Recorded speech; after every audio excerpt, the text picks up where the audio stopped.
And welcome to everybody. So glad to have you. And we've got a couple of poll questions coming through. And here is the first one. Maybe. There we go. Okay, so here is the first poll question. Now, I'm going to tell you as we go through some of these, all we see is how many people answered which question. We don't see who answered what. So don't worry about having an answer that doesn't end up being correct, but this first one you can't get wrong. Have you owned a home previously within the last 5 years?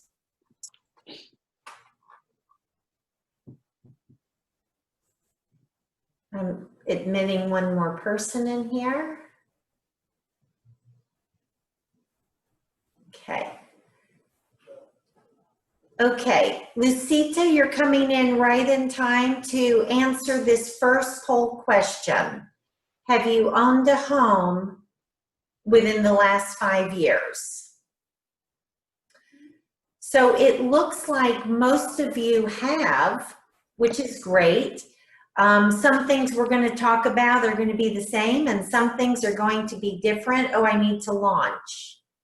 So I am sharing the results here. So we have 71% saying yes and 29% saying no. So we'll bring that down and we're going to get started.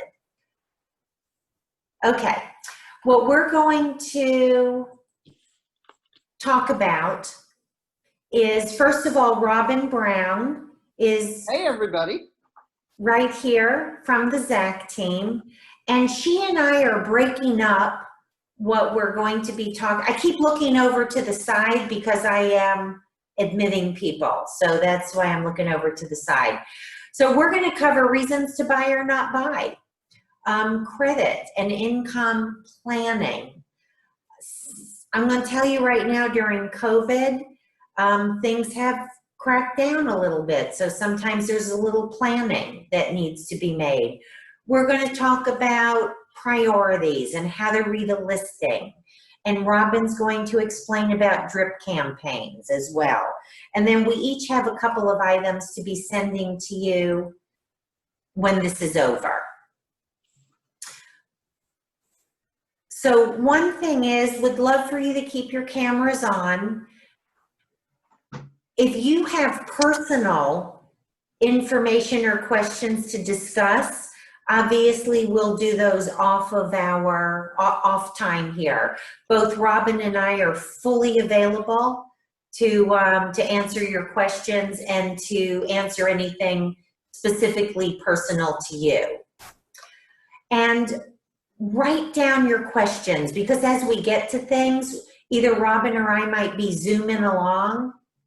Oh, that's a pun, isn't it? Because we're zooming. So we might be zooming along on our Zoom, and we don't want you to forget to ask the question, because we want to get everything answered. And then I'm going to ask everybody for one thing that they've learned. So the first thing I want to talk about is a couple of terms, mortgage terms, that we will talk about during these 90 minutes. The appraisal. Some people get a little confused between an appraisal and an inspection and a survey. Here's the difference. The appraisal is going to be ordered by the lender, and it is going to show us what the current market value is for that home. A survey, if you're buying a single-family home, lays out the lines of the property that you're buying. I will tell you that a survey is not required for your closing. I personally have always ordered the survey anytime I've bought a home. And then you have the inspection, which we as the lender do not receive at all. We don't ask for it. We don't get it at all. That's something that you and Robin would work on. Closing costs. We're going to look at closing costs and prepaid expenses. And that is having to do with the costs you need to know about, because it's not just about the down payment. Credit report, we're going to look at very briefly. Debt to income ratio is something that we use a lot because that has a whole lot to do with qualifying, and we're going to go over that.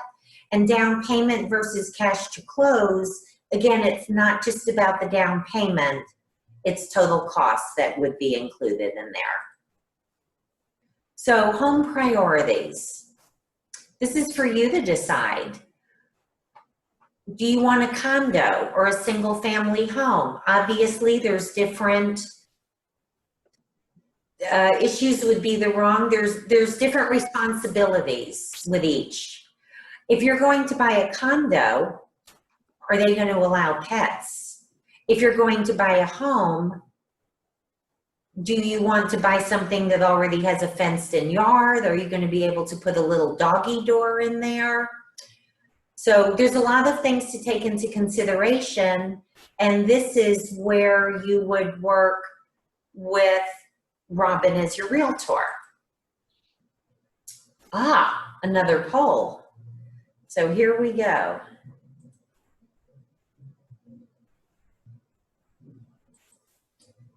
Relaunching polling. Continue. Okay. That was the last question. Okie doke, we already answered that one. So this is where I have to call Ross in to help. Should I go? Okay, yeah. End polling. I didn't see that before. Okay, polling question number 2. Here we go. Okay. Which are acceptable choices for a down payment and closing costs?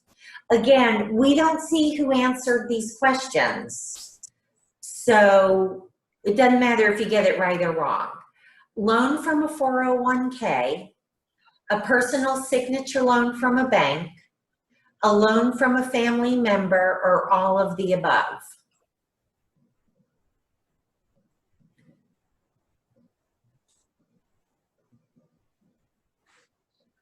Okay, the answers are coming in.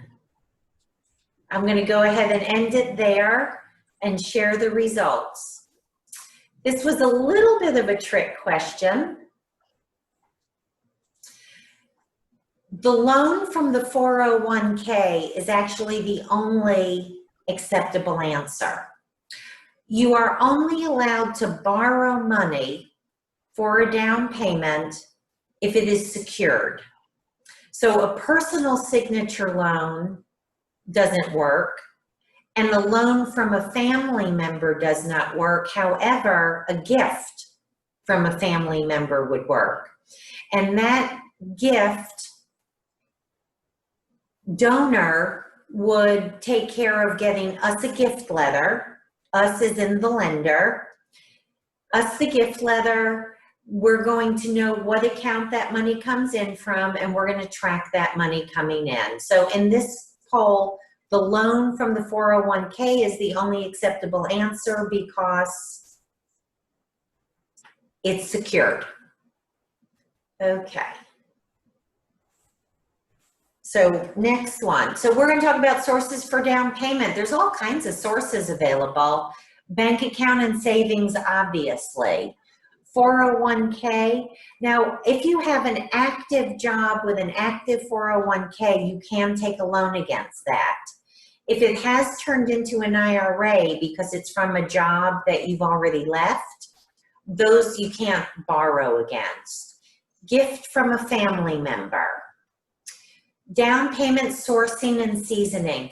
So this is really important, and this is where what's going on in your bank statement becomes of major interest to us, because it can be the difference between qualifying and not qualifying.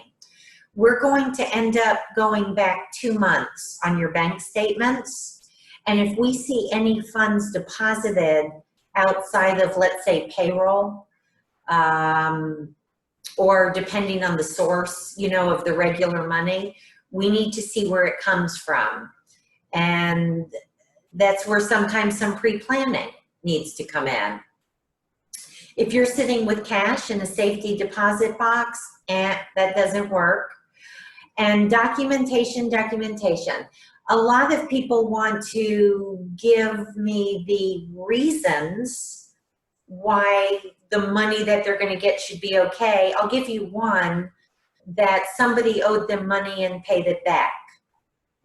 Well, is there a note that got recorded in the courthouse? So we get into the U.S. Patriot Act on this documentation, and illegal funds and unsecured loans and money laundering. I actually have to take a class every year on money laundering. Employment, history, and income. We're looking for a 2-year work history. It does not have to be 2 years at the same job. However, if the income is coming from self-employment, commission, or bonus, it would have to be 2 years at the same job in order to count it. I took a pre-approval just this morning from somebody who started a business in 2019. It was kind of in the middle of 2019. So, you know, typically the first year you start, your tax returns aren't going to be that strong. And of course, 2020 is not done yet. So those are the categories. Overtime is another thing that we're going to look at for 2 years in order to be able to count overtime. Part-time job history. If somebody has a part-time job, 2 years history. It does not have to be at the same part-time job. It's just a solid history. Gaps of employment. There's several types of gaps of employment. And one is if somebody just spent a year in between jobs, we're going to need to see a very solid 2-year history prior to that. Sometimes you have, I'll say mom, who, you know, has children, gets out of the workforce, and then gets back in after 6 or 7 years because he's a stay-at-home dad. And we just need to see that they had a 2-year history before that. And usually, depending on the job, they only have to be back at the job. Let me know if we can get more money. Okay. So this is going to be something that I'll be sending out afterwards. Actually, Roz, you're going to see an email from Roz. She'll be sending this out. And it's basically understanding your credit scores and what makes the score for us. How many of you have looked at your credit on, let's say, Credit Karma, or you have a credit card and they send you over the scores every month with your statement? That happens a lot. That is different than a mortgage score. The mortgage scores have a little bit different model. However, it does give us an indication of what we probably will be able to look at, you know, what we can probably expect. So here's something really important. Oh, wait, I got 2 people. I'll go upstairs. Here's something really important. Do not ask me why, because I have zero idea. But since 2018, the credit bureaus stopped reporting foreclosures, judgments, tax liens. There's a couple of categories that stopped reporting. If you or anybody that you know has had any of these situations, sometimes people think that for some reason they have fallen off of the credit report, and that's not true. However, with that said, we, as the mortgage lender, we're going to see them, because mortgage lenders or there's VAC reports, and we're going to pull up any tax liens, any potential foreclosures. This is no matter whether it's a home or vacant land. We're going to be able to tell maybe if somebody had a recent divorce, and so we might ask for divorce papers to show that there's no alimony or child support due. So when you're giving the information for the loan, you really need to be forthcoming, because the last thing we want you to do is have a situation and you're under contract, because it can take a little while for the reports to come in and be reviewed. So the last thing we want is for a buyer to be under contract and spend money on an appraisal, spend money on a home inspection, and one of these things come up that maybe they thought had gone away from the credit report. Can I ask you a question? Please. I always thought that you could shop around lenders for 30 days without an additional, ding on your credit, as long as you were shopping for the same thing, for a mortgage. I recently heard from another lender that it was actually, they thought it was only 14 days, but then they also said, but the credit bureaus keep that pretty secretive, so nobody really knows. Is that true? I'm really glad you asked that question. So let me tell you, the credit bureaus will tell you 30 days. I like to live by the 2-week rule, that same 14-day rule, but the credit bureaus will say 30 days. Here's the issue that somebody has is, in that time period of 30 days, things on the credit report could have changed. Credit card balances could have gone up. And once the credit report is pulled, it's pulled. The other thing is, if somebody is mortgage shopping, and let's say they think, oh, well, I have 2 weeks, 30 days, and the mortgage lender, we can see every inquiry that's been made within 90 days for somebody's credit, and the mortgage lender ends up seeing a bunch of mortgage inquiries. I promise you that mortgage loan is going to be very seriously looked at and underwritten, because the issue is going to be, well, wait a minute, did the other lenders turn them down? So there's no reason for somebody to get their credit report pulled that often, pulled that much. Conversations end up being fine. We can't get it checked again. What's that? Oh, that wasn't for me. Okay. So I'm just going to show you 3 reports and how they come into us. These are old reports, but it doesn't matter because nothing has changed on the report. We get 3 scores, and a mortgage lender is going to use the middle score. So in this case, the middle score is going to be an 803 in this case. No matter what the score is, 850 is as high as you can go. And no matter what the score, there's going to be reasons for it.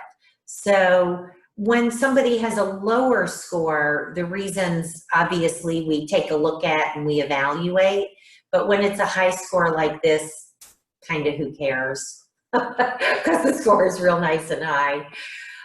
So this is what we would call a not great report. It's under a 640. So we've got 671, 638, and 609. And I'm going to tell you, since COVID, anything pretty much under 660 now is if the loan is going to be a conventional mortgage, the rate's going to be higher, the mortgage insurance is going to be higher. So on this report right here, we would be looking at FHA. The difference between the two is FHA is the interest rate, and either you qualify for it or you don't qualify for it. With conventional, everything is on a scale. So if your score is here, your interest rate is here. Same thing if somebody puts down, if you put down less than 20% and you have mortgage insurance, the mortgage insurance is also based on credit score. So once we go under 640, and right now 660, FHA ends up being the winner in the comparisons. This is what I call the Yikes Report. What's that? What's the lowest score right now for purchasing a house? It's going to be 620. And that's going to be, we were going down to 580 before COVID, and now it's going to be a 620. So again, this is the Yikes Report, but I wanted to show you that even though these scores are way too low to qualify for a mortgage, as I look through the report, one of the first things I look at is the reasons why. Some of the things are a little manipulatable, which we'll talk about. I'm also going to send this out, or Roz is going to send this out, and it's going to be the seasoning requirements for different credit events. The difference between conventional, FHA, VA, and rural housing, which we don't really have much of that. But it is one of the categories. So, I'm sorry, Toby, one yeah. more question. So 620 for the FHA, and that goes up to how much, the cutoff for the conventional? It is 401,350 for an FHA mortgage, and that's not the purchase price, it's the loan amount. Oh, that's the loan amount. But what about Yes. the credit score? What's the minimum for the conventional? Well, like I say, this is where I have to look at individual loans, but if it's below 660, we're definitely going FHA. Okay. There can be, so let's say you're buying a home and it's a $300,000 home and you're putting down $100,000. With that, on a 660 score, we will look at conventional because there's no mortgage insurance. However, for that same $300,000 home, or no matter what it is, and the borrower is going to be putting down less than 20%, we're going to look at FHA. In general. I always say in general. Okay, poll number 3.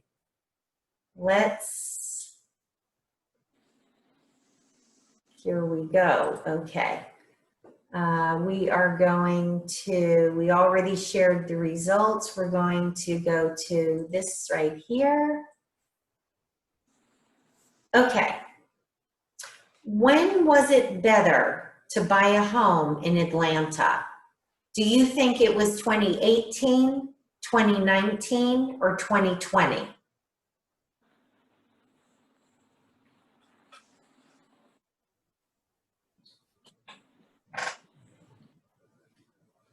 Okay. I'm going to share this with you.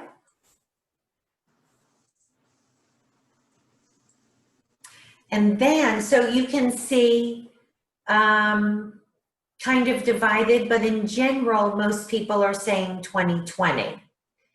So I've got a great graphics to show you that the Zac team put together. Or Robin, I'm not sure if it was Robin or the Zac team. Robin, you want to talk about this? Sure. Good afternoon, everybody. I'm Robin Brown. I am with the Zac team at RE/MAX here in Atlanta. Very briefly, we are the #1 RE/MAX team in Atlanta, and we have helped over 6,000 families in their home buying and home selling adventures. So we've got quite a bit of experience, and we are here to help you in any way that we can. And one reason I wanted to share this information is everyone hears about how prices are so expensive and the market's going up, and you know, a lot of home buyers think that buying a home is out of reach right now. But if we just look very quickly at this information, you'll see that in 2018, the average home price in Metro Atlanta was $317,000. but interest rates were at 4.7%, which was giving a monthly payment for principal and interest of $1,646. When we go to 2019, you'll see the average purchase price for a home was $331,000. Interest rates had dropped down to 3.6%, which ended up saving the buyer $150 per month, $130 per month, sorry, give or take, on a mortgage payment. Then let's run forward to 2020, and those of you who picked that year were correct. Home prices average $353,000, but with interest rates at 2.8%, the principal and interest has now dropped down to $1,466. So with the lower interest rates, even coupled with those increased home prices, buyers are able to purchase more home for less money than they were in 2018. So it's good information, and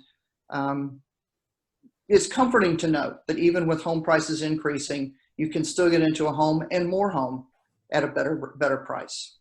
Isn't that exciting? I think so. If you come into my office, I have 6 old notes hanging up, framed and hanging up on the wall that I've had myself.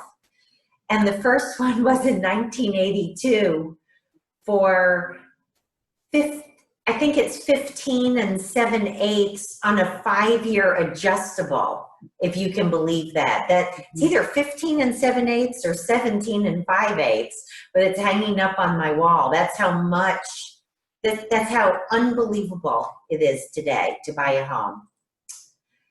Okay, we talked about debt ratio in the first thing. That was one of the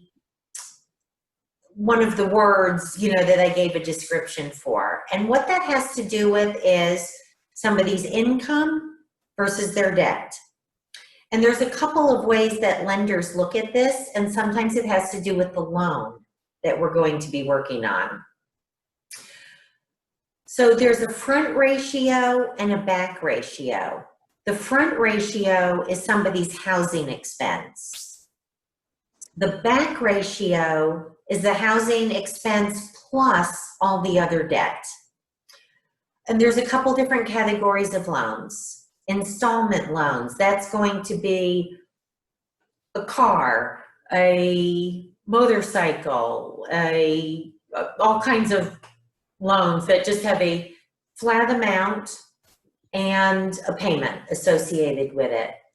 Student loans are a whole different story, and right now all student loans are in forbearance, which is causing a little bit of an issue on qualifying sometimes, depending on what that is. So that's where we have to work closely together to see which loan we're going to work with and how those student loans are going to be counted. Revolving credit. This is hugely important to the credit score, because the way the credit scoring model grades us is how much is our line of credit versus how much do we owe.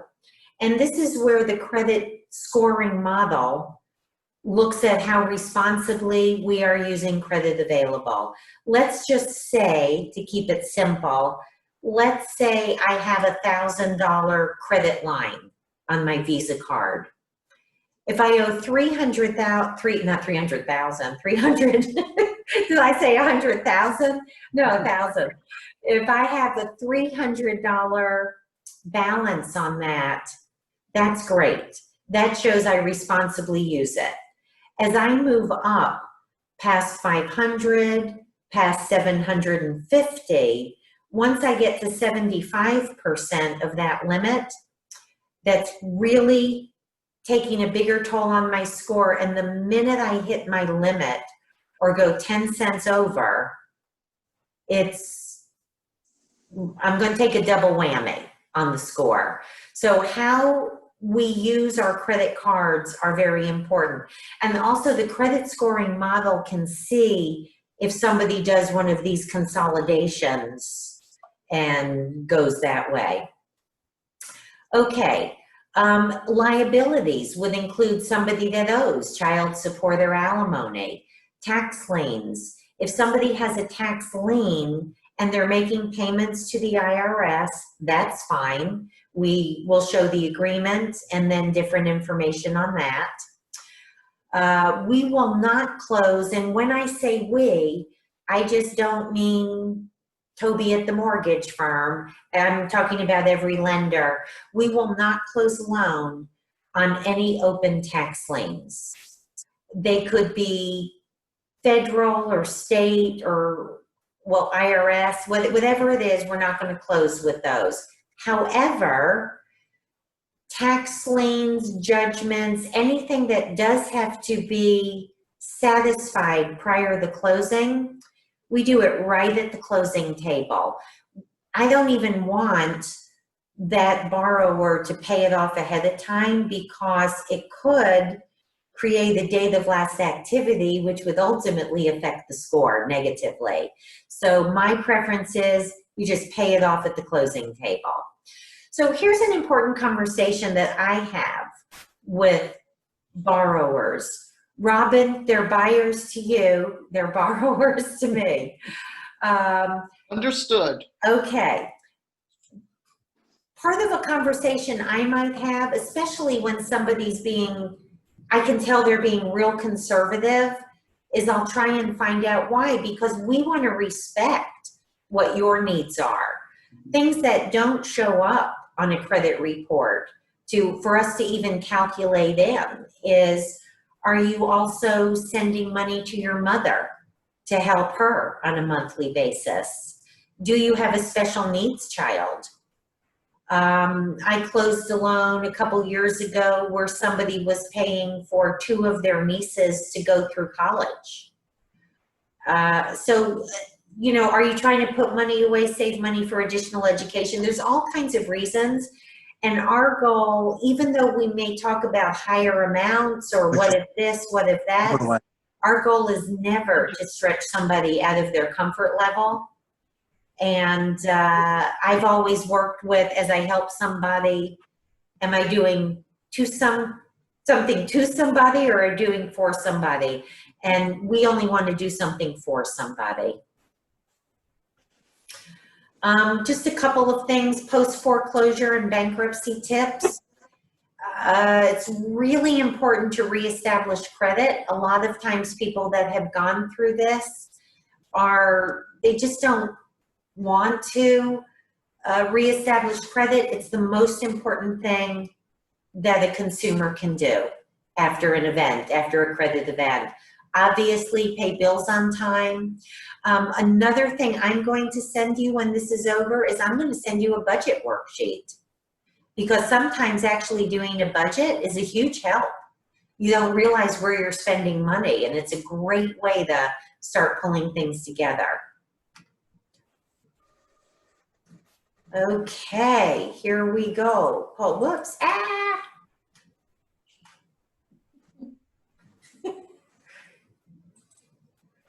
Okay, we're going to now look at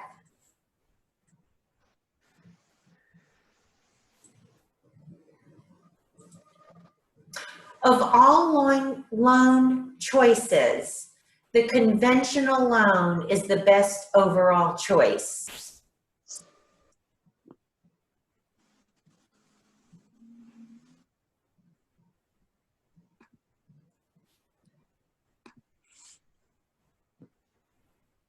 Okay, so I'll end the polling here and share the results. And this is a real it depends answer. The biggest difference in FHA to a conventional is going to be the mortgage insurance.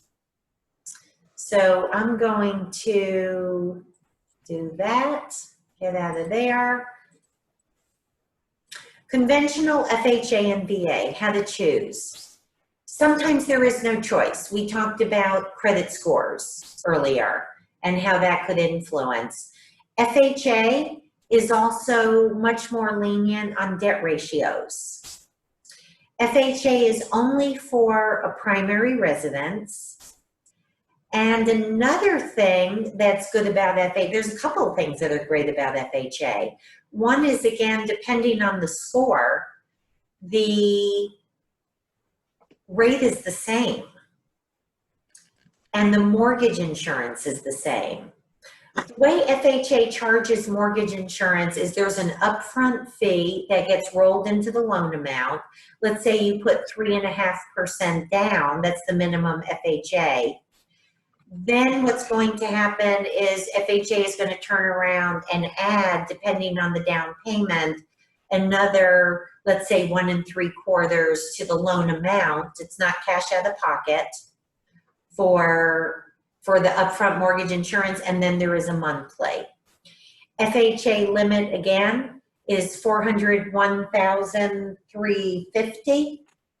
And a jumbo loan begins at $510,401. So if somebody's looking to purchase a home and the mortgage amount will be over this, we do have a couple of ways to deal with it. Sometimes on the loan to choose from, like I say, sometimes there is no choice, sometimes there is. Another great thing about FHA is it allows the seller to have a larger contribution depending on the conventional down payment. And that's something that you would work with your agent with Robin with, regarding how to structure an offer. But FHA does also allow for higher seller contributions. We're going to talk about the DRIP campaign, and I'm going to move along, and Robin's going to take this. Take it away. Take it Toby's away. driving for me, so if we get a little off track there, no worries. So when you are, once we've had an opportunity to have a conversation, or you've had a conversation with your agent, one of the things that we talk about is, what are your wants? What are your needs? Are there areas of town you want to focus on? And what's your budget? And do you want condominium? Do you want single family? Do you want a townhouse? And there are all sorts of things to consider when we're talking about those things. And a lot of people who are first-time home buyers might want a condo or a townhome. It's a good way to step into home ownership without taking on all of the home maintenance that can go with owning your first-time home. But what I did was I just pulled a couple of listings, and just to kind of give you an idea where information is and items that you might want to look for when you're looking at a home. This is a condo in Midtown Atlanta, and up at the top there's the square footage. So it's 1,148 square feet for a 2-bedroom, 2-bath. And the unit number in the right hand is 2203. In this case, that means it's on the 22nd floor at the building in Midtown Atlanta. Down in the bottom, you can see some of the legal information. You can look and see what the taxes are, which is good to know, because that tax amount will be added to your monthly payment during escrows. So it's a good idea to know what those taxes are. Many of the listings will tell you what the monthly association fee is. So on top of your principal and interest on your payment, you'll also have that monthly HOA fee. And in this case, it's $559 per month. And we always want to make sure we're comparing apples to apples. So what does that fee include? And with the condominium, you're getting maintenance on the exterior of the building, maintenance of the grounds. They're doing pest control for the entire building. This building happens to have a 24-hour concierge, so a lot of times the HOA fees in those buildings can be a little higher. There is a reserve fund that's setting aside monies for when the roof needs to be repaired, and there needs to be maintenance in the common areas, the pool, and that sort of thing. In this case, it's also covering swim tennis. They've got great amenities at that building, termite and trash. Some will include water, some will include internet, electric, or gas. So when we want to look at these fees, we're considering, am I getting a lot for my money in those HOA fees, or am I paying a lot of money and not getting a lot for it? So it just kind of plays into the decision process there. Okay, Toby, if you'll go to the single family home, I just pulled this one, and this one is just some keywords and things you might want to pay attention to. Again, we've got this square footage at 1,064. It says it's a cute cottage. Does that mean it's a tiny little house, or does it mean it's a cottage style? This one also has tons of potential with a little TLC. I looked at the photos and I'm not sure a little TLC is exactly what it needs, but those are just buzzwords to pay attention to and know what you might be getting into on the purchase. Also on the description, it says close to I-75. And does that mean it's conveniently close, or if I walk out my back door, I-75 is in my backyard? So it's a good idea to Google that, pull it up, see exactly where it is location-wise, and is it something you can live with if it's that close to the interstate.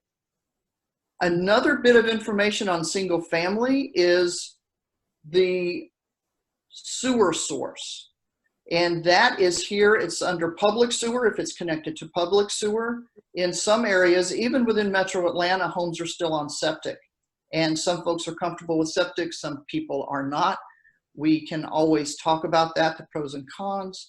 But if being on septic is a no-go for you, then you're just going to move right past this house and on to the next one. And again, your taxes are at the bottom. That's good. So I'm just looking here, just at the description as well, and hardwoods, no carpet. So if I loved hardwoods, that would let me know. It's a beautiful thing. Got nice tile and hardwoods. It's fenced in for all my dogs that I wish I had. And there is a fair amount of information, but Robin, I think you hit it on the head with, you know, sometimes you got to look for those keywords, and TLC is certainly one of them, isn't it? Right, it is.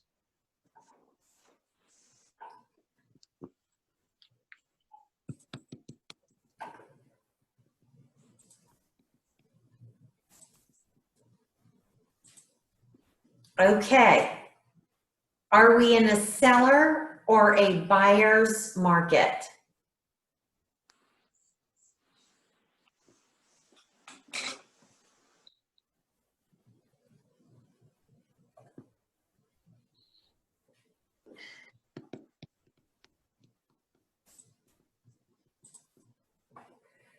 Looks like everybody thinks we're in a seller's market.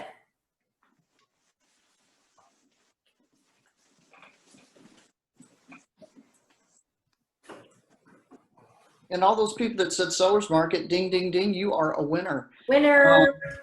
Yeah, I know. Contrary to what it almost is defying what people believe, given everything that's going on with COVID and that sort of thing. But we are very, very much in a seller's market right now.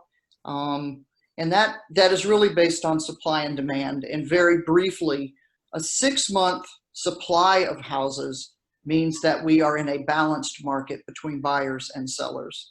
And by that, I mean, if not another house hit the market today, it would take us 6 months to work our way through and sell every home that's on the market. Right now in Metro Atlanta, we have less than a 3-month supply of houses. And so it is very, very competitive for buyers. And we don't anticipate a huge increase in the inventory anytime in the future. So it looks like this is the market that is here to stay. This is driving a lot of those home price increases because we just don't have the inventory that we need. I and the other members of the Zac team and other agents, I'll speak for me. I think when you're in a seller's market and a competitive market that we're in now, it is critical to be prepared for your home search. And knowledge is power. So having my clients familiar with the home buying process, knowing what the steps are, knowing what we're going to be going through, helps to take some of the anxiety out of the process. It also, again, it's knowledge is power. And I like to have fun with it. And if you're anxiety filled, it's hard to have fun. So I want to get you educated, walk you through the process so that you're familiar and you're ready to go. The first part of the home buying process, and Toby's touched a lot on this, is to get a pre-approval letter so that you know exactly not so much how much you can qualify for, but what's your comfort level. I want us looking at homes in the range that you're comfortable with, that you're not house poor, you can enjoy your home, and you can still continue to live your life and do the things that you want to do. So you want to have that pre-approval letter or proof of funds letter so that when it's time to make an offer, we are ready to go, and all we have to do is attach that letter. I encourage you to talk early to a lender. I'll tell you, Toby and I worked with a common client, and I think we were working with them for 3 years, 2 years. At least, yeah, at least 3. Right. They had some complicated issues, family issues, and Toby was able to guide them on ways to clear some things up and get ready for their purchase. And then when they got all that taken care of, I was able to work with them, and we were able to find them a new home. So sometimes you think you're not ready yet. It's always good to have that conversation anyway with the lender to see what you need to do to get ready. Robin, can you even present an offer without a pre-approval letter? No, you cannot. No. Even in a slower market, you wouldn't be able to, but in a market like this one, it's really, you have to have the pre-approval letter for your offer to even be considered. So what we would do is sit down and have an initial conversation, and again, talk about your wants and your needs. What areas of town are you interested in? Have you decided on a condo or townhouse? Kind of come up with what's going to be the best option or options for you. If you haven't talked to a lender yet, I'm going to certainly advise you to do it. And let's get a price point, a price range that's going to be comfortable for you to look in. I'll set up your drip campaign so that you'll start receiving listings from me. And what we would do is come up with an initial list of homes for us to go see. I'll set up the showings. In COVID, I used to love driving people around in my car, but we don't get to do that anymore. So we meet at the homes of interest and just meet each other at each home. And we'll go through the home. You may be focusing on how gorgeous it is and that lovely view. And one of the things I may be focusing on when we're there is there anything I'm seeing that could be an area of concern? Like, is there water stain on the ceiling? Is there something we need to focus on? If it's a home of interest, just something that we might want to keep in mind when we're looking at disclosures going forward. Once we've looked at some homes and you found one you just cannot live without, we proceed with making an offer on that home. And what that entails is pulling up comparable sales. So we're going to want to look at homes that similar size, style, similar area. We start really with homes that have sold. I start within half a mile in the last 6 months. We want the most current information because that's what an appraiser is going to look at as well. We'll get copies of the property disclosures. We'll look at, again, the pricing on comparable homes. And we want to get as much information on the history and value of the home as possible so that you can, with my assistance, if you'd like it, determine the price that you want to offer for a home. You can go. Well, one thing I'll chime in at that you and I have spoken about is when you set up the parameters for your search, that, Robin, sometimes you're going to go a little further out, I will expand it some because, a lot of, I have buyers who are dead set on they have to have Grant Park, and then we start exploring just beyond into Ormwood Park, and they see the options may be better at a little bit better price point than you get right in Grant Park. So sometimes expanding just a little bit can get you a little more house. And I think one part about that is I want you to see what you're saying no to. So if we expand it a little bit, maybe you decide, being in Ormwood is better for you than Grant Park. or Summer Hill. So it just, and we'll tweak it as we go along to really hone in on what's working. Because some buyers end up buying something totally different than what they started looking for.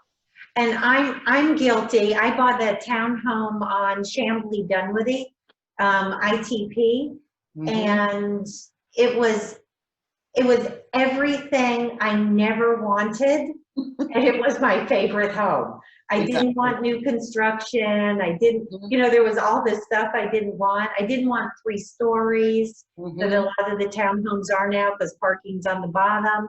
So it was everything I never wanted, and it was my favorite home, I think, that I ever had. Help yourself. You fell in love with it. I fell in love with it. Right. But I would never have asked you to include that in the search for me, in a drip campaign for me. When you are ready to make the offer, we've reviewed the disclosures and the history and the comparable sales. We'll draft what's called the purchase and sale agreement, and we will work together to come up with the price that you would like to offer.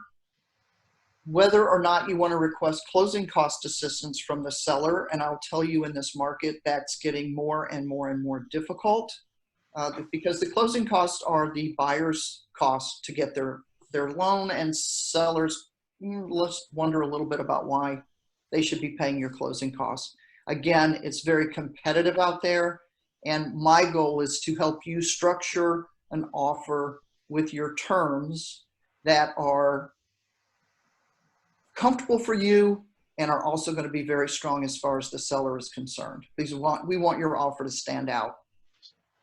We want you to, one of the terms in the offer is the earnest money, and I'm not sure how familiar you are with what earnest money is, but it's your show of good faith. It's your skin in the game. It is also the seller's sole recourse should you default outside of one of your contingency periods. And so putting up a strong earnest money, and we recommend 1 to 2%, shows that you're serious and you're there to try to make this deal work. One of the other terms we'll talk about is how long your due diligence period should be. In a competitive market, it's probably, in multiple offer situations, it's going to be shorter. Typically, it could be about 10 days. And that due diligence period is when you're getting all your inspections done. We're negotiating for any repairs that are needed. It's time for you to explore the neighborhood. If it's a condominium building, you're going to review the HOA documents, budget and financials. I also like to get 12 months of board meeting minutes so that you have an idea of what the board is discussing.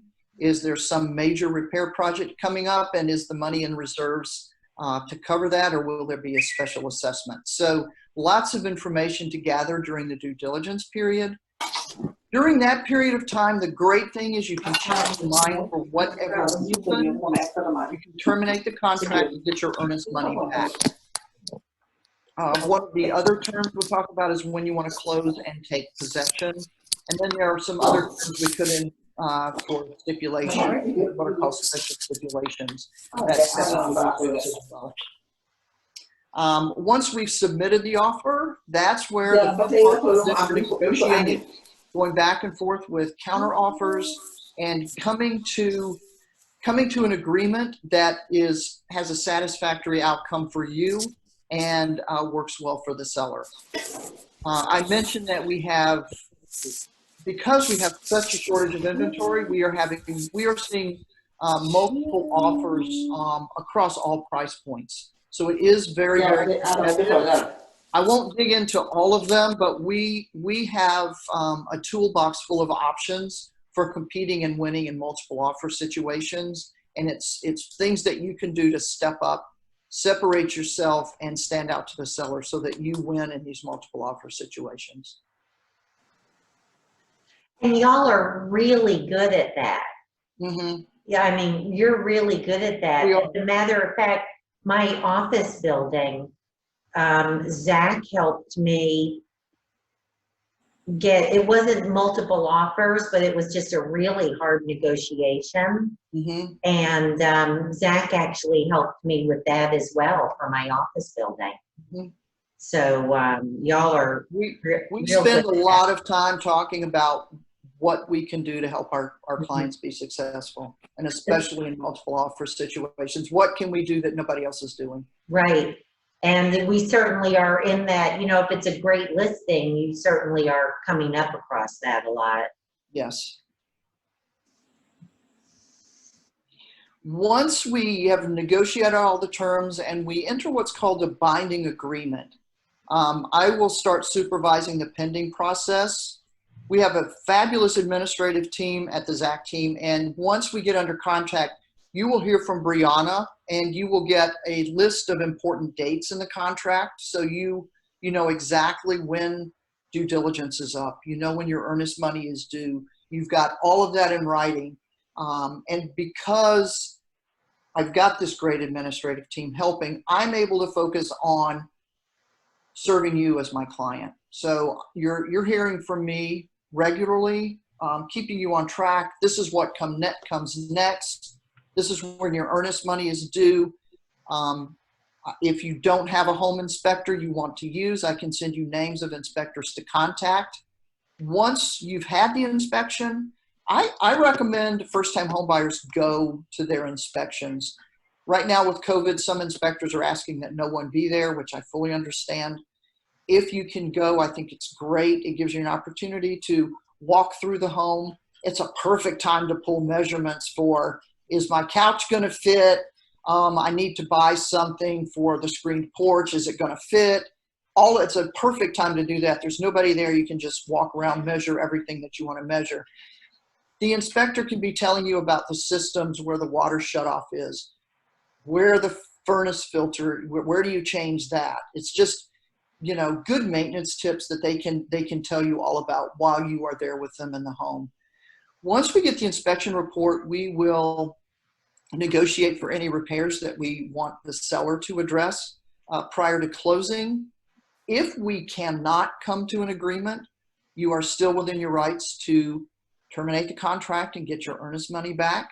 My goal is to try to keep it moving forward if it's in your best interest, and to get you to closing.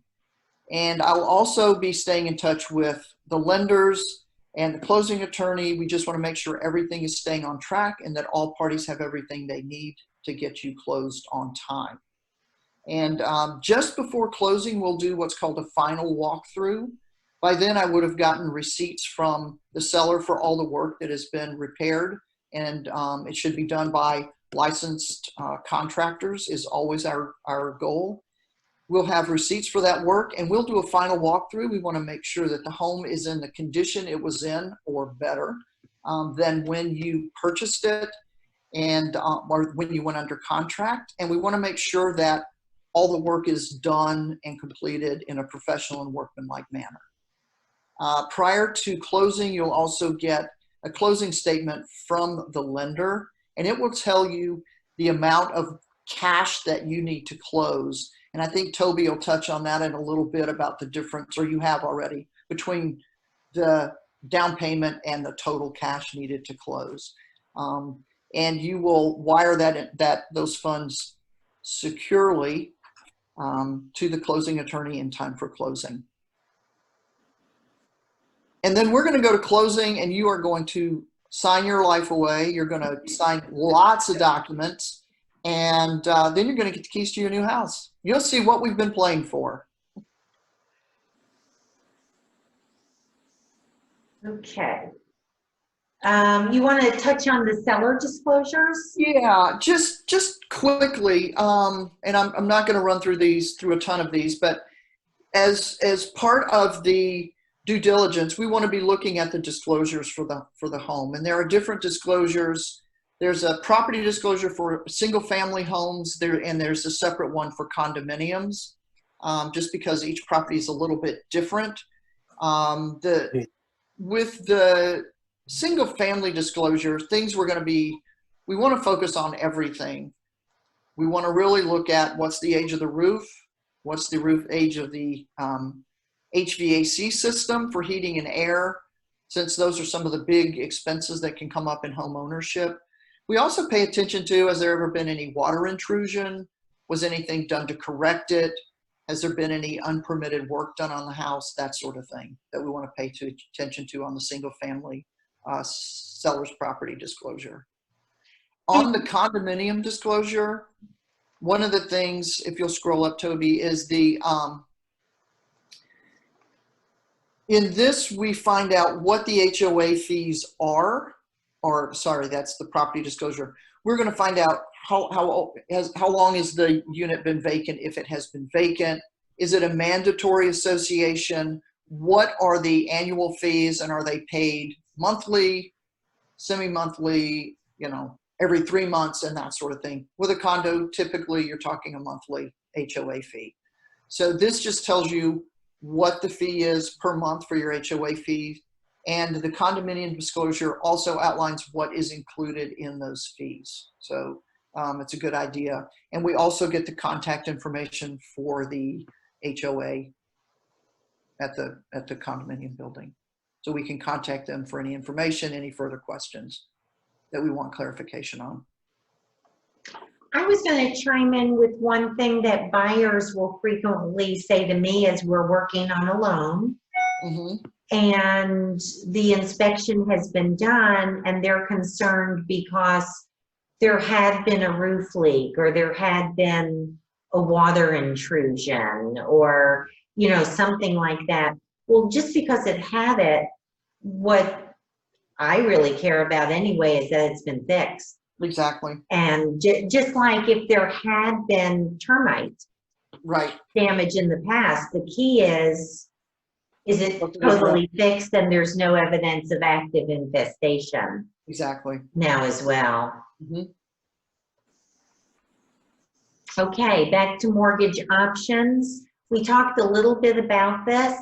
I do want to say, I call it your grandma's debt ratio, because a lot of times, depending on who you as a buyer are getting your information from, it may be right and it may not be. This is my January, will begin my 34th year of doing nothing but mortgages. And back in the day, this was true. Again, we're talking about debt ratio, which is the difference between what a consumer earns versus what their expenses are. We can frequently now, with automated underwriting, go up to 50% for a back end. That, again, doesn't mean we want to push somebody to do that, but there could be lots of good reasons why we would push. Let's say I took an application yesterday, I think, where the wife is self-employed and the husband has a job. We were not counting any of the wife's income, but she had a good income. So we're not really pushing those buyers out of their comfort zone. It's just that they have some income that we're not allowed to use for some reason or another. Again, gifts are allowed, minimum down payments. So here's a little bit, this PMI rate says, for if you have a conventional loan, the mortgage insurance is referred to as PMI for private mortgage insurance. And if you have an FHA loan, it's referred to as MIP for mortgage insurance premium. So we just use them interchangeably though. But Toby, I have a question. If you Yes. go back to the slide. To the last one? Uh-huh. Okay. What do you mean by grandma's debt ratio, and what's this 28/36? Because back a long time ago when I started in the business, this was the maximum debt ratio that a buyer could go.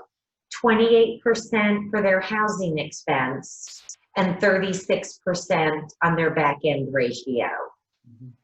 Now it can go up to 50% because now what we do is automated underwriting, which, you know, sometimes it works for us and sometimes it doesn't.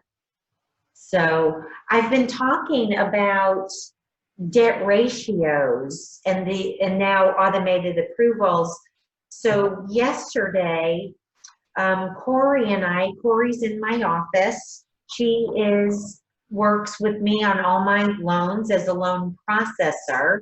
And if we're doing a loan together, you definitely would be speaking with Corey at some point during the process.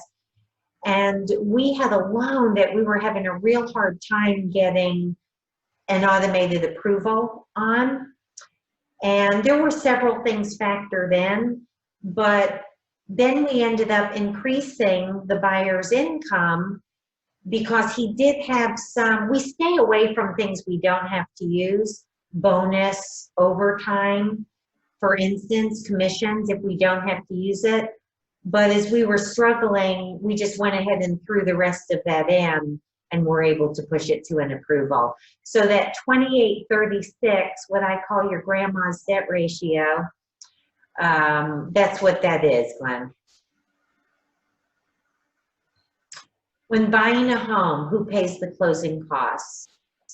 Well, I'll tell you, it's totally negotiable. And I want to go over my favorite slides with you. I've got two or three here that show different examples. It is not, we all have our hot buttons, whether it's maybe the purchase price of a home or who's paying for what or cash out of our pocket. And none of those things are wrong. It's just that as a home buyer, we want to look at the whole picture.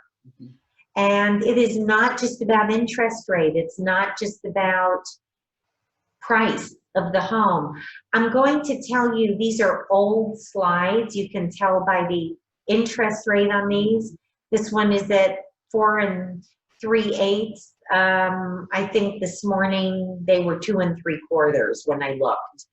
So these are old, but the software stopped being available. So I'm happy to have these. And this was somebody comparing that didn't have more cash to close than they wanted. You know, they were a little short of funds. So what we did is the lender is able to increase the interest rate in return for paying some closing costs. So what I did on this example was $250,000 purchase price. And here we had loan amounts the same all the way through, 5% down. And the interest rate is what's changing. So let's look at the payment. The payment here is at 4 3/8, $1,293. We went all the way up to 4 3/4, changing the payment only to $1,346. But the difference in cash to close in this scenario, $16,090 versus $20,985, is almost $4,900 worth of difference to close in return for, what did I say, $1,293? In return for $53 a month. So it's not just about interest rate, it's about the whole picture. This next slide is it's not just about the price. Let's say I'm working with somebody that also, and it's not just because somebody's short funds to close. Maybe the home needs some work. Maybe they really need a new air conditioning system, or you really want to change out the countertops, or, you know, do some home improvements and you want to save your money for doing that. So it's not just necessarily about the price. In this particular case, what we did was we took, the home was for sale for $260. The agent knew that the seller's bottom line was going to be $250. They weren't going to take less than $250. So at $250,000, the payment was $1,310. In this case, what we did was the seller sold for $260,000 and ended up contributing towards, or it couldn't even be, I'm sorry, I'm on a different slide in my mind. This was going up in price. So let's say the house is listed for $260,000. The buyer says, oh, I'm only going to pay $250,000, forget it. And the difference here, again, 5% down, is $50. So what you have to ask yourself as a buyer is, am I willing, if the home is worth $260,000, which the appraisal will tell us, am I really willing to lose this home for $50?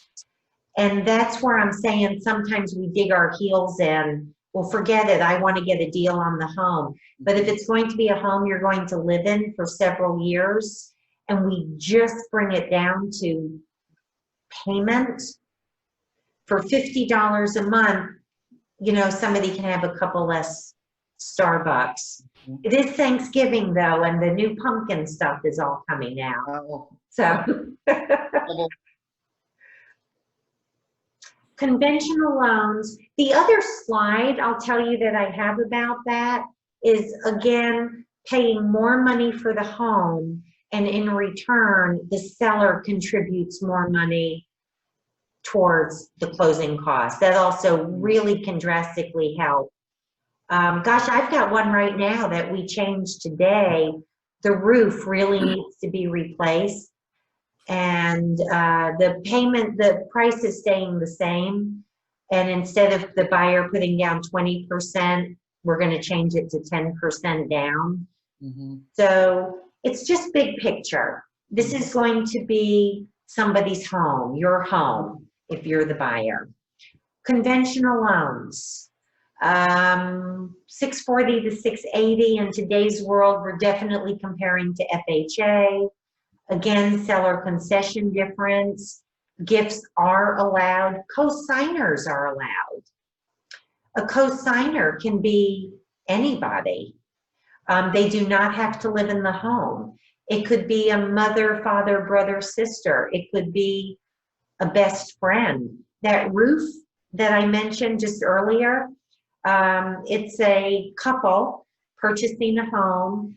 They're both self-employed musicians. They don't qualify, but they've got a super good friend that's co-signing for them. So a co-signer can be anybody. I will tell you that a co-signer is equally responsible for the loan, and I'm going to collect all the same information from that co-signer. FHA, again, non-occupying co-signers.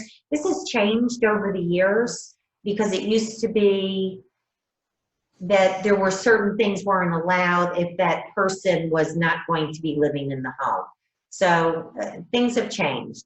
VA, just as a quick thing, only qualifying veterans can qualify for a VA loan, and if it's more than one person, they have to be legally married. So it can't be a mother, brother, sister, father.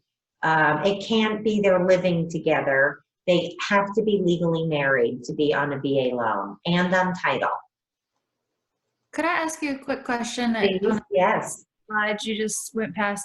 On a conventional loan, I know that you can put a minimum of 3%, but I've always heard that usually ends up to be like a more expensive loan, that if you only have 3% down, you don't have your full 5% down for a conventional down payment, or not full, but you don't have 5% down, that you're usually better off getting an extra 0.5%, putting 3.5% down and going FHA. Is that true? And what makes the 3% down conventional loan more expensive? Is it the interest rate goes up, or is it? It totally depends on the files that we're comparing between the 3.5% FHA and the 3%. First of all, the 3% has an income limitation. On the higher conventional mortgage, there's an income limitation as to how much that buyer can earn. Okay. And depending on the credit score, if they do not have a really pretty high score, the interest rate and the mortgage insurance will be higher, which is what you're referring to as making it more expensive. Okay. So it's available, and for the right buyer, it can definitely work out better than the FHA 3.5%. It's a file by file basis. Does that make sense? Yeah. Okay. Documentation, we're not getting tax returns very much anymore. Again, we definitely need 2 years of history, but going back to the new automated underwriting, I may only need 1 year. On self-employeds, if they have owned their business for more than 5 years and it's a good file, I typically only get asked through the automated underwriting system for 1 year of tax returns. We have a couple of great documentation savers. One is account check, which as long as the buyer has online access to their account and their bank participates in the national program, which most do. I've run into a couple of credit unions that don't, but in general, all the banks participate. We can keep from getting bank statements. We can keep from having to get all the updates that we need as a loan is being processed. I'm going to tell you right here that we do a credit refresh. We, again, meaning all lenders, do a credit refresh prior to closing. And it's going to be within 10 days of closing. So if that buyer has had any new credit inquiries, has had opened any new accounts, has had any major differences, we're not looking for little differences in credit card, and we don't get a new score on this. It's not a real hard credit pool, but we are looking for credit inquiries resulting in new accounts, and all this has to be added before the loan can close. So depending on everything, it could take a day, it could take a week, you know, to get some of this information in. Once you've applied for the mortgage, you're under contract, we're going to say, no, just stop doing a whole bunch of things, including moving money around. Right. Don't go buy new furniture. Don't go buy new appliances. Don't go buy a car. No. Right. Most especially if it's resulting in a new account. So that walk into Haverthy's and 12 months of financing for free, just hold off doing it. If you are separated, we're going to wait until either a settlement is filed or the final divorce with settlement is filed, because the lender just doesn't know what they don't know regarding a settlement. Condo versus single family, again, it's a lifestyle. This HOA right here for $350, well, I spend that at my house between mowing the yard. Actually, I spend more at my home, because between mowing the yard, having the landscaper come in, the guy that sprays for bugs and all that, plus all the utilities, which sometimes in an HOA. So this was looking at somebody that kind of wanted no more than a $200 difference in their payment. And it's the difference between, in this case, it was $300,000 and $250,000, taking that $350 HOA into consideration. And I will tell you that you can see a little bit of an interest rate difference there. Condominium, depending on how much somebody puts down, might have a little bit higher of an interest rate, but it's not big. In this case, it's 1/8%, which doesn't make hardly any difference in the payment. And did I just hear a question start? I thought maybe I did. The loan estimate, oh, I'm going to go really fast for this. So you're going to get a loan estimate, and when it needs to be disclosed, redisclosed. If during the loan, I just said we changed from a 20% down payment to a 10% down payment, that loan estimate is being redisclosed. And it's an estimate.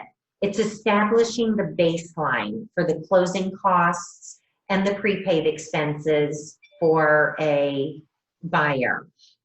Closed a condo on Peachtree a couple months ago, and oh gosh, I think there was about another $2,000 in cost for that buyer between initiation fee, things like that. Some condos have it, some don't. This is what it's going to look like. Again, I just grabbed an older one, 2 3/4 today, but nothing has changed on the document. It's going to establish payment on the front page. And on the second page, it's going to establish all the costs associated with that loan. Prepaid expenses, there's 2 categories. There's closing costs and there are prepaid expenses. They are separate. The prepaid expenses don't have anything really to do with the loan. They have to do with property taxes, homeowners insurance. You always have to have a 1-year insurance policy paid at closing in advance, even though you're escrowing for moving forward, but that way the lender has enough money in the account to pay. If there are any HOA related fees, they're going to be included in this as well. Basically, there's nothing outside of the closing. If there is any expense associated with you purchasing that home, including condo, they're going to be on the loan estimate.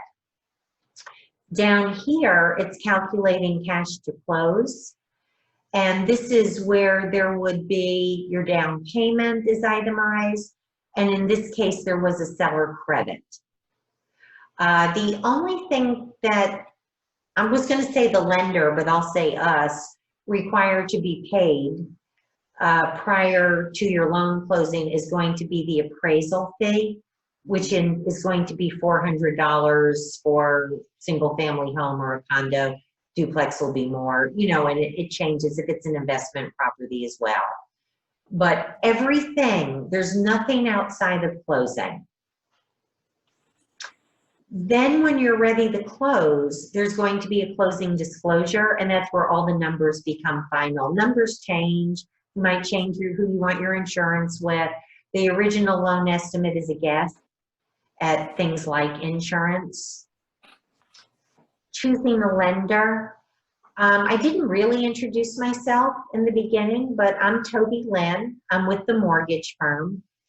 And as I did mention, January will begin my 34th year of serving home buyers and getting buyers, families into new homes.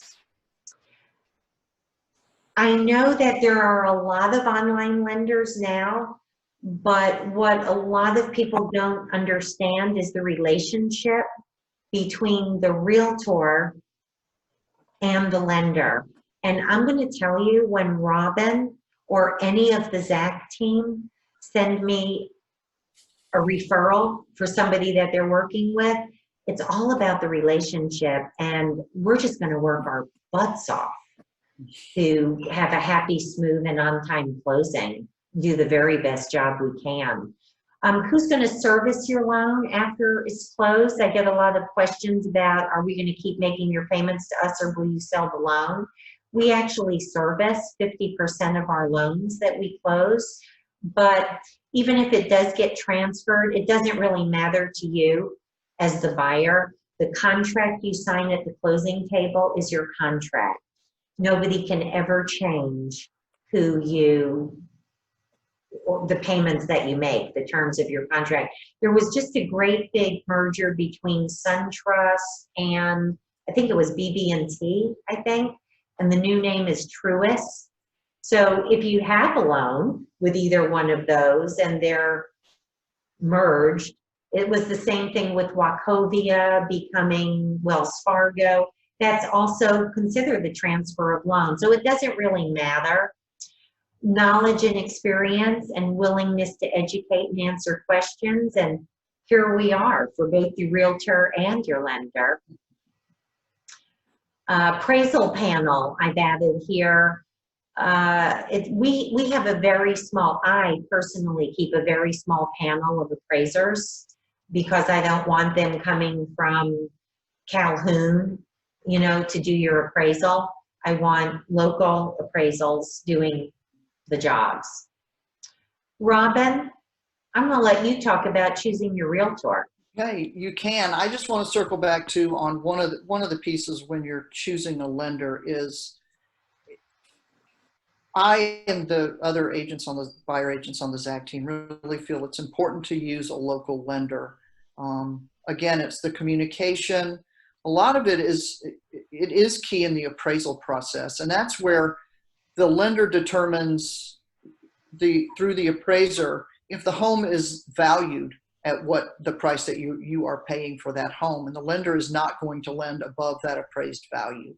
And if you're not using a local lender, to Toby's point, they may send an appraiser from Calhoun to appraise a condo in Midtown, and that the appraiser from Calhoun is just not familiar with the market, and it can cause some appraisal issues that we otherwise would not have to address. So it's to the benefit, especially I'm going to go back to the multiple offer situation. Listing agents like local lenders that they're familiar with, and so it's just a real benefit to go with someone that you know and that you can speak to, having worked with before. I just got a call last week for a loan that's closing in 2 weeks. The appraiser's been on my panel for 6 or 7 years now. And she called to ask me in general, we don't talk to appraisers that much anymore ever since the mortgage meltdown. But when we know our appraisers, she called to ask me a question about something in there that I was able to give her a good answer on. And actually it had to do with multiple offers, and it had to do with the purchase price was higher than the listing. Mm-hmm. And she and I were able to have a conversation about that, and she was able to bring that in. Right, right. These are some things you want to consider when you're choosing a realtor. And one thing is, are you talking with a single agent, or are you talking with an agent who's a member of a team? And there are so many moving parts, and I think I briefly hit on a lot of them today, but there are a lot of moving parts in any transaction, and an agent is dealing not with just one transaction, but several transactions, juggling an awful lot of balls. And so having an experienced team, an experience with experienced agents, and Zac is the team leader who's been selling real estate in Atlanta for over 30 years, and to have the great administrative and marketing staff that we have helps me to focus on the customer service when I know that they're hoping to keep everything else moving forward. And I can also, if I'm not available to show a home in this day and age, if there's a home you want to see, you need to go see it. If I'm not available, it's nothing for me to reach out to my colleagues on my team and say, is anyone available to show a home this afternoon at 5? And it's very unlikely that someone's not going to raise their hand. So it really increases our ability to focus on and provide excellent customer service to our clients. Think about how experienced the agent is. I've been doing this for 10 years, so I don't have Toby's experience, but I'm working at it. What's their area of expertise? Again, with the Zac team, we have agents who live in different areas of the city, so we're able to service different areas. If I'm working with someone and they want to purchase a home in Canton, maybe I'm not as familiar with Canton. If we have an agent up that way, I would refer you to that agent, or we would refer you to someone who can take care of you in those areas. Knowledge and experience, again, willingness to educate and answer questions. I personally have said it from the start, knowledge is power. I love talking and educating. I believe in the transparency of the entire transaction, and the entire process is really, really important for me. And how willing is the agent to fight for you for the best price and terms for you and how well do they communicate with you and prepare you for the process. So those are things to consider when you're selecting an agent. And I'll pipe in there for the Zac team because I have worked with the Zac team for many years. And when we have a loan working together, Brianna's on it. I mean, the whole team is with you as a buyer. So I'll definitely pipe in. In my office, we love working with the Zac team. And you as well, Toby. So let's see.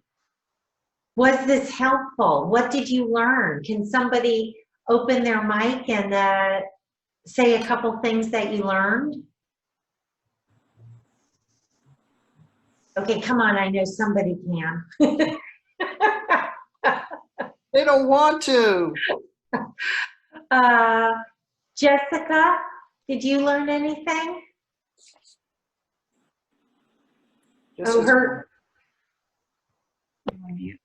Sorry. There she is.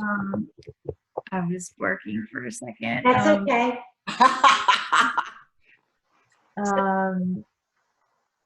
Yeah, there's a lot of, a lot of the details of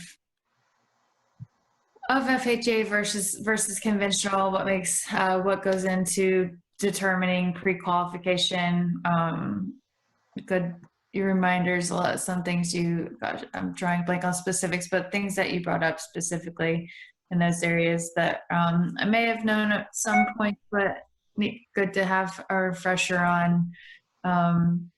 And I did have one question that I didn't bring up then too, is as far as pre-qualification, when you talk about like employment gaps, that has changed a little bit with COVID, right? Like what are they being a little bit more, It depends on the industry that somebody's in. And when I am working with somebody that is in an industry that has been affected, we take everything case by case now. So it depends. Just closed the loan for somebody that has a hairdressing business, a salon, and they closed down for the couple months that they had to close down, but she's back. We showed the profit and loss statements. It could be just as well the same thing with somebody that's hourly or works in an industry that has been affected. Let's see. How about Tanya? Did you learn anything? She did. She typed it in. Oh, she did. I'm getting my hair done, so that's why my camera's not on. That's why my camera's not on, but I typed it in. That's why I typed it in. I can't remember what I said, though. Pre-qualifications have seemed to lessen lenient. Yeah, so that goes to the importance of getting that pre-qual and do some pre-planning. It could have to do with money available. It could have to do with income. It could have to do with credit. And sometimes, as Robin said, sometimes we're not going anywhere. Okay. So sometimes it just takes some time. But we're here with you. Are there different rules and regulations for if you're doing not a home that you're going to live in, but possibly a property that you're going to rent out? Yes, the down payment different. The down payment will be different, minimum of 15%. Okay. And that does have to be on a conventional mortgage. The interest rate is going to be higher. I will tell you that since COVID, the interest rate on the investment properties has gone up, but I priced one out, might have been Monday, priced one out, and they had a lot of equity in it. It was for a refinance. It was better than I expected. So hopefully that's coming down a little bit. But the good thing is we can actually count the rental income to help somebody qualify on that loan. So that's the good thing about that. Thank you. Hello, can you hear me? Yeah. I'm Xavier. Hi, I don't have my Xavier. I don't have my camera on either because I was doing a few things, but I listened intently. It was very helpful to me. My question is, I'm in the process of, I've already been pre-qualified Mhm. and I'm using a VA loan. Tell me the real true advantages to that. Well, if you qualify for a VA loan, it's the best loan going. Mhm. The VA has a upfront funding fee, just like the FHA mortgage insurance where it's added into the loan. VA has a menu of what that funding fee will be. And if the veteran has any VA related disability, the funding fee is waived. The interest rates are great. And there's way more leniency on the VA than any other loan. I actually ran a VA loan. I was trying to pre-qualify somebody and it was tight. And he did have VA eligibility, and this was on Friday. But for some reason, he didn't think he wanted to use it. I ended up throwing it into a VA loan, and I got a debt ratio way over anything else I would have gotten from any other loan. So VA has great interest rates. Congratulations to you for qualifying, and thank you for your service. Can I just ask you one other thing? Please. We've been talking about credit scores. Mm-hmm. Mine was lower because I had paid off everything. And up until like 3 years ago, I basically didn't owe anything. And I had no credit. Now it's back to, I think it's 680 or something. Mm-hmm. Made every payment perfect and stuff like that. Will that be looked at in total? Well, having credit is the most important thing you can do.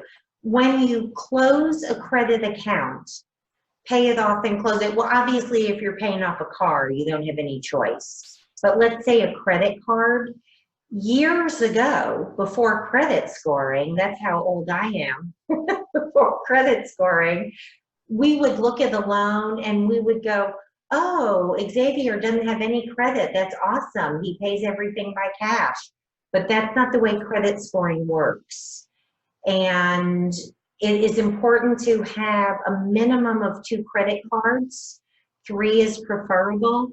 And again, to use them responsibly, keeping that balance of good ways under what the line is for. The great news about credit cards, and if somebody does have a higher balance, is credit scoring and those limits versus balances is what I refer to as just a snapshot in time. So when that credit report is pulled, this is where pre-planning comes in for all of us, is that if the credit card balances are high, and let's say somebody does have the money to pay them down, let's do it. And then when we refresh the credit report, because they are ready to buy, that alone will improve the credit score. So did that help answer your question? Yes. Because Okay. I just got a second credit card. Okay, that's great. And the other thing about that is it used to take a year. You get a new credit card, you're trying to build your credit. It used to take a year before you really got the benefit of that new credit card. And now it will start building your score within about 4 months of having that. So that's another great improvement on credit scoring. Thank you very much. You're very welcome. Can I jump in here, Toby, Yes. very quickly? And to Xavier as well, number one, thank you for your service. But one thing to keep in mind, and another reason that it's really important to be pre-qualified for your mortgage, is we need to know what type of loan you are pre-qualified for. Because in the case of a VA loan, if you are looking at condominiums, we have to be looking in buildings that are VA approved, which means they've reviewed the budget and the financials, and they've approved, among other things, but those buildings are approved. So we don't want to be considering buildings where, you know, you can't purchase in that building. So that's another reason to be pre-qualified, so we know exactly what type of mortgage that you're getting, and it will direct us to the proper type of property for you. I do have another question. Really good You point. raised it, and I don't want to intrude on other people's time, but let's say you're pre-qualified. I'm pre-qualified for $350,000. Congrats. What if I found a property though would say was $390? Am I stuck with the $350, or is there a way to increase that approval? I'll answer that. It could be that that's all y'all started it with. So that happens frequently. I might be pre-approving somebody and they tell me 350 is the highest they're ever going to look at. And so that's what I make my pre-approval for. And it could be that you could easily move into the 390. Another way, and let's just say, so here's the other thing for everybody to understand. It is not just about the purchase price of the home. It's the total package of money. It's the mortgage amount and the taxes and the insurance and an HOA.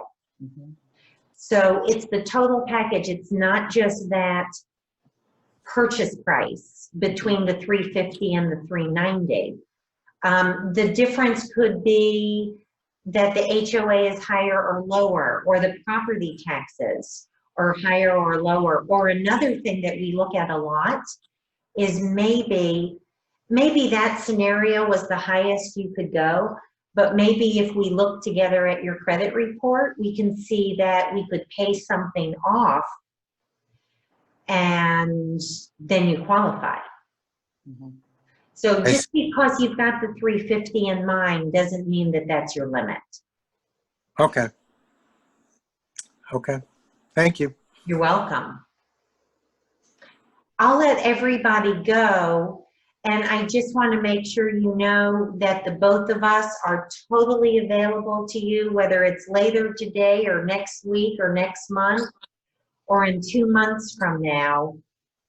And we're so happy to have helped you learn something to move you closer to your goal of homeownership. We're ready when you are. Absolutely. We appreciate your time this afternoon. Thank you. Thank you. Thank you. Thank you. Bye.